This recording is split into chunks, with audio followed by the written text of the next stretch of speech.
All right, continuing on the theme of the Zero gyms and I guess a little bit of the backstory behind them.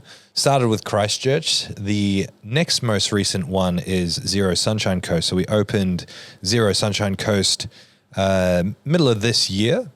So opening two gyms at the same time or preparing two gyms at the same time is quite difficult. And I know this because it seems to be the third time that I've been through this in this journey.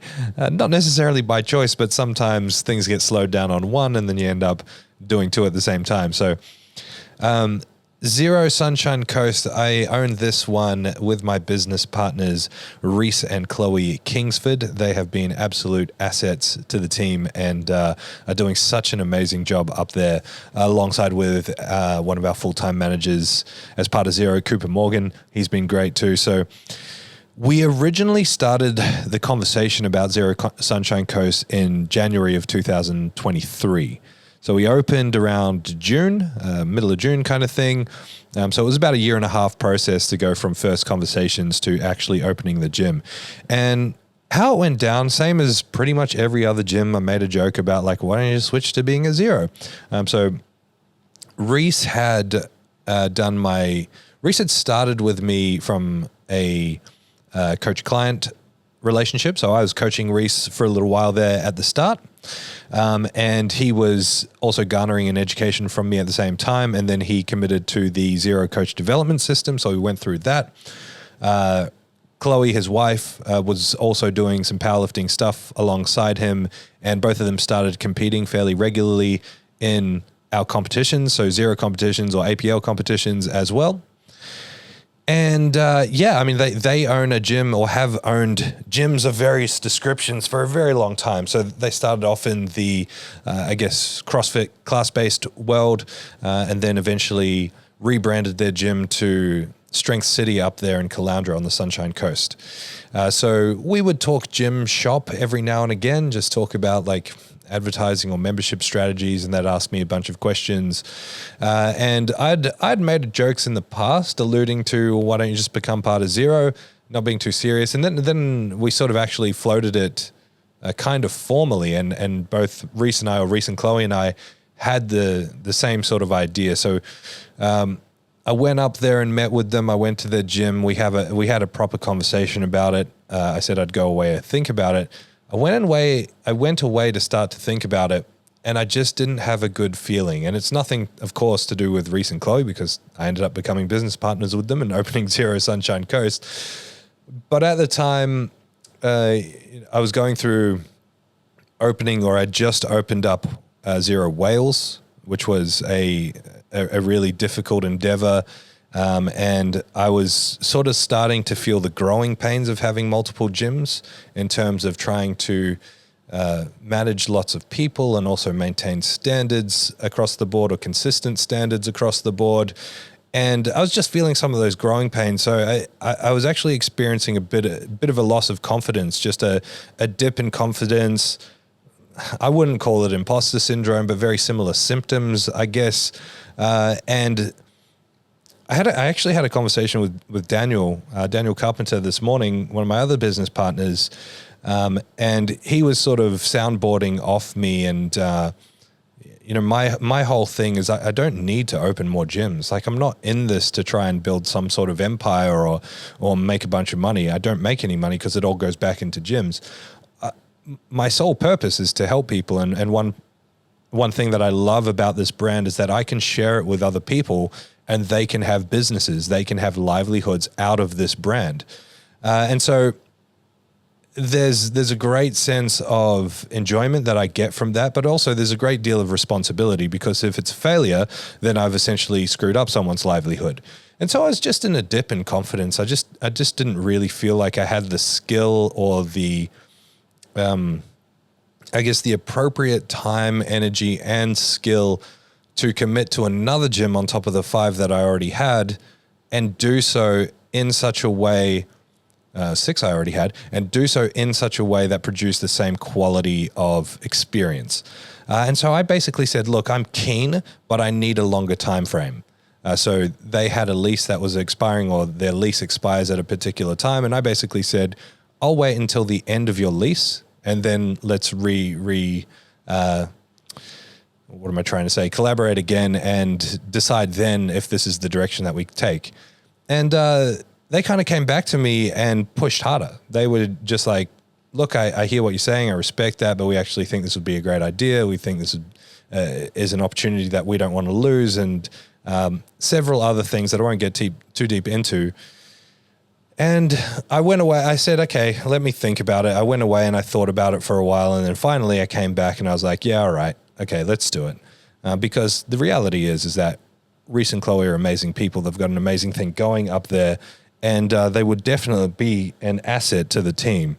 And so absolutely we began that journey, and I don't regret it for a second. This one was a new experience for me. So this was the first time I'd taken over an existing gym.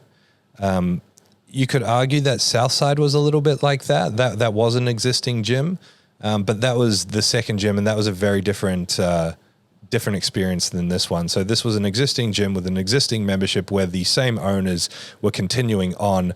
I was essentially just buying in as part of a new company and moving forward in that way. And there's actually there's definitely pros and cons either way you look at it. But there's some major cons that comes with that. One of the major cons being that you don't get to renegotiate a new lease. And one of the real benefits of negotiating a new lease is that you get to negotiate perks as part of the new lease. On the commercial real estate world, and anyone who's going into gym ownership in the future, listen very carefully. If you are paying rent from day one, you're doing it wrong. You should have a rent-free period. And so we don't get that. We don't get that benefit. We sort of just jump in and continue on business as usual. And the difficult thing with that is that when you own the business yourself, every cent that comes in belongs to you. When you go into partnership, well, then that money is distributed between the partners.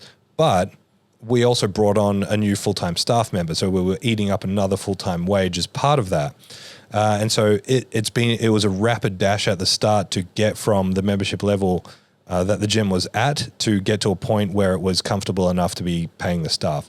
Thankfully, due to the hard work of Reese, Chloe, and Cooper, and just the power of the brand, the advertising, the reputation, the equipment that came with being a part of ZeroW, we've managed to do that really quickly. So again, opened in June, where are we now? October, it's like 4 months or whatever, and it's in a really good spot. So it was challenging, but it was well worth it.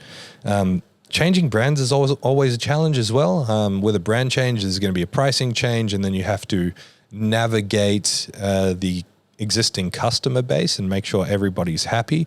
So we went through some challenges with that. One of the most interesting things was the container, like the actual process of setting up the gym. So one thing that I'm real picky on with Zero Gyms is obviously the equipment, because we're standardizing it. You have to have the same experience whether you come to the Gold Coast or go to Wales or go to New Zealand, go to the Sunshine Coast. And part of that experience is the equipment itself. So we want to have consistent equipment across the board. And even though the gym was an existing gym, it didn't have the equipment that I saw as being part of the brand of Zero. So essentially, Reese and Chloe sold all of their equipment and put that money into buying the new equipment that we have at Zero's. And the way commercial shipping works is like you send a container from point A to point B, and at point B, when you're unloading it, normally a shipping company unloads it for you and ships it in trucks, or you receive the container. And we were debating whether or not we do, the first or the second. And we decided to receive the container. The reason why you wouldn't do that is when we buy stuff across all the gyms. So the containers often have equipment to go to multiple locations. And so it's much easier for the shipping company to take care of that. But we were worried the container would be packed poorly. And man, it was tight. Like, unloading that container was an absolute nightmare. It was a lot of work. It was so much equipment. One of the big things with setting up a gym with all this brand new equipment is the sheer amount of rubbish. like the crates and the bubble wrap and the rubbish that you produce with an entire gym's worth of machines is astronomical. So managing the small space you have in a little car park with neighboring businesses whilst trying to set up a gym, whilst trying to get rid of a gym's worth of equipment at the same time, that was a bit of fun for sure. I want to give special mention again here to Cooper Morgan. I actually met Cooper. He came and saw me for a technique session, and in the technique session, I just thought, man, this kid's the kind of character. He's got the kind of character that I would see as being a good fit as an employee for Zero. And so I can't remember exactly, but I'm pretty sure I hinted to him, hey, look, this thing's happening. If you want to be involved, I would like to have you involved. Stay in touch. And we stayed in touch, and he got really involved with Reese and Chloe during the sort of phases leading into the transition into Zero. He really put a lot of time and energy and care doing free labor, free work for us before he was an official employee. And he's been an absolute asset to the team. And I think Reese and Chloe would agree. And I think everyone at Zero Sunshine Coast would agree. He's been an absolute asset. So,